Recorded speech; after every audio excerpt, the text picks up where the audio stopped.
एक भाई ने कहा कि मेरी वालदा ने कहा, जिसने किसी लड़की से शादी कर ली होगी, अगला ये बताता है कि मेरी माँ ने कहा मैं मर जाऊंगी तो इस लड़की को तलाक दे दे, तो मैंने उसको 3 तलाक़ें दे दी।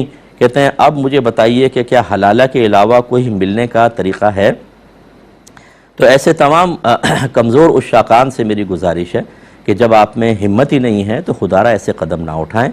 आपने पहले किसी की बच्ची की ज़िंदगी ख़राब कर दी, खूब वादे किए होंगे मैं तुम्हारा साथ दूंगा और ये होगा और वो होगा, और 2 मिनट में आप वालदा के सामने आप ढेर हो गए और किसी की ज़िंदगी को आपने ख़राब कर दिया।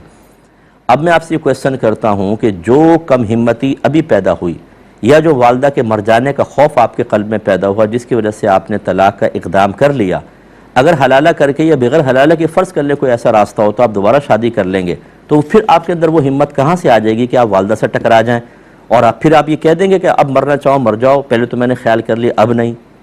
क्या वालदा का सारा अदब दिल से निकल जाएगा? क्या कहेंगे आप? और आप जैसे कमज़ोर और बुज़दिल इंसान को क्यों हम ऐसा तरीक़ा बताएं कि आप वो करने के बाद फिर किसी के बच्चे को आजमाइश में डालें और फिर वालदा बुलाकर आपको डांटे डपटे तो आपने अच्छा दोबारा तलाक दे देता हूँ। ये खेल कूद करना बिल्कुल गलत होता है।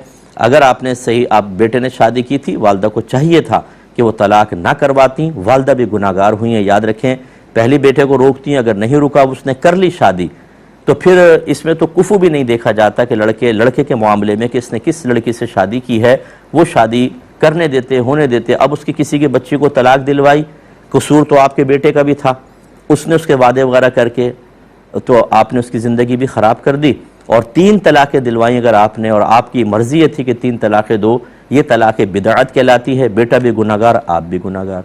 तो खुलासे कलाम यह है कि बहरहाल अगर 3 तलाक़ें दी हैं, हलाला के बगैर बेटा कुछ भी नहीं हो सकता, हलाला के बाद ही। लेकिन हमारे मशवरा यही है कि ये कदम उठाने से पहले 50 बार आप सोचिए, अपने अंदर कोई ताकत और हिम्मत पैदा करें, वरना आप दुनिया भी अपनी ख़राब करेंगे और हो ही रही है। बच्ची भी अज़ियत में, आप भी, वालदा भी अज़ियत में, और आखिरत तो अभी अब मौजूद है। डे ऑफ जजमेंट में आपको जवाब दे होना पड़ेगा।